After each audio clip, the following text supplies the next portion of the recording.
Welcome to Strategy Saturday. I'm Charles Carillo, and today we're going to be discussing what is a real estate option contract. Have you always wanted to invest in real estate but didn't have the time, didn't know where to find the deals, couldn't get the funding, and didn't want tenants calling you? Since 2006, I've been buying income-producing properties in great locations that provide us with consistent passive income while we wait for appreciation in the future and take advantage of tax laws while we're waiting. And unlike your financial advisor, we invest alongside our investors in every property we purchase. Check out investwithharborside.com. If you like the idea of investing in real estate, if you like the idea of passive income, partner with us at investwithharborside.com. That's investwithharborside.com. Usually when a seller puts their property on the market, they are able to consider many buyers and are able to sell to whichever one of them they choose. However, when there is an option contract involved, this changes to the effect that the buyer now has the right to purchase the property if they choose to, but they are not obligated to do so.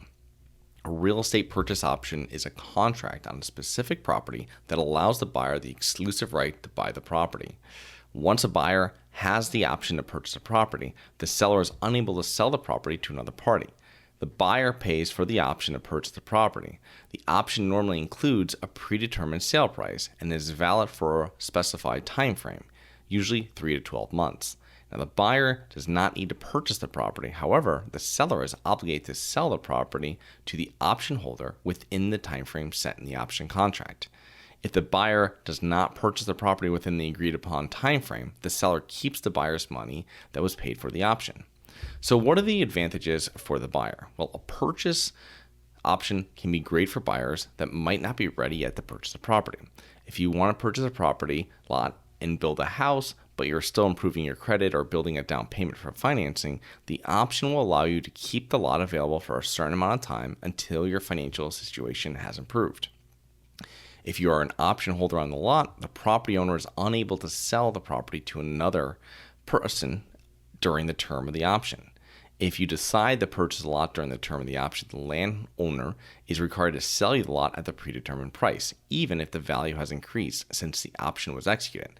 In certain options contracts, there might be other factors considered to determine the final price, but in most of them, there's a predetermined price. Now, this is a great strategy for real estate investors, and they can utilize option contracts to limit their risk. For example, in a quickly growing area, an investor may locate a lot that would be great for a new development. Now, instead of purchasing the property outright, the investor purchases an exclusive right to the land through an option. Once the option contract is in place, the investor speaks to developers in order to resell the property at a higher price. Once the contract is accepted, he can sell the option itself to the developer or purchase the lot and then resell to the developer afterwards, keeping the difference for themselves. Now, if the market drops during the option term, the investor can simply walk away from the option contract without any other expenses, liabilities, or risks. So what are the advantages for the seller? It allows a seller to command a higher price for a property for being lenient with a potential buyer. A seller looking to maximize their return when selling a property may enter into an option contract in order to be compensated up front, while possibly also selling the property within the option timeframe. Now, a seller might not be looking to sell a property. However, when approached by a buyer, they like the idea of being compensated for the option and possibly selling a property a month down the road for a predetermined price. For example, if you want to buy a 3-family house that was fully rented, you maybe want to live in one of the units and rent out the other 2, and you go to the landlord and say, hey, can we get a 6-month option on this? They're going to get paid right away. They're going to put in there a predetermined price that they probably already like, so it works great for them. And for you, if your financial situation doesn't improve or you're unable to purchase in 6 months, you just lose the money for the real estate option. The investor, on the other hand, they are able to pocket that money for which you paid for the option contract. Now, lease options, known also as rent-to-own agreements, add another level of complexity to the traditional option contract. So a lease option offers the ability for the renter to purchase the property they are renting after a predetermined rental period, which the tenant buyer pays for. The lease option could list a preset sale price, or simply the property will be sold at market value. Rental payments will now be higher to incorporate the new lease option premium.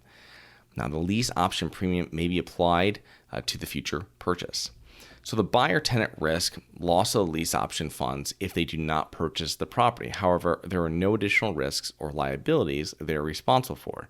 The owner is compensated for not selling the property during the lease option period and is able to keep the additional rent premium if the buyer does not purchase the property. So this is great for people that might want to buy a property. So they're renting a single family house, and before they sign the contract, they go to the landlord, hey, we really love this neighborhood, all this kind of stuff. We're going to sign a contract with you, and with an option to purchase this in 12 months. In 12 months come around, they don't have the financial ability to purchase the property, or they got relocated because of a job or whatever it might be. They're just going to lose that premium that they're paying onto their rent every month, and the landlord is compensated for that, for the ability of, if the property goes up in 1 year, at that time they're going to be paid market price for what it was when they signed it initially. But the rent premium, it's kind of like a gamble on their end as well, because if it does go up in value, this is the set amount from a year ago. But if it doesn't go up in value, they still are going to have that preset price of what it was a year before. So I hope you enjoyed. Please remember to rate, review, subscribe. Submit comments and potential show topics at globalinvestorspodcast.com. Look forward to 2 more episodes next week. See you then.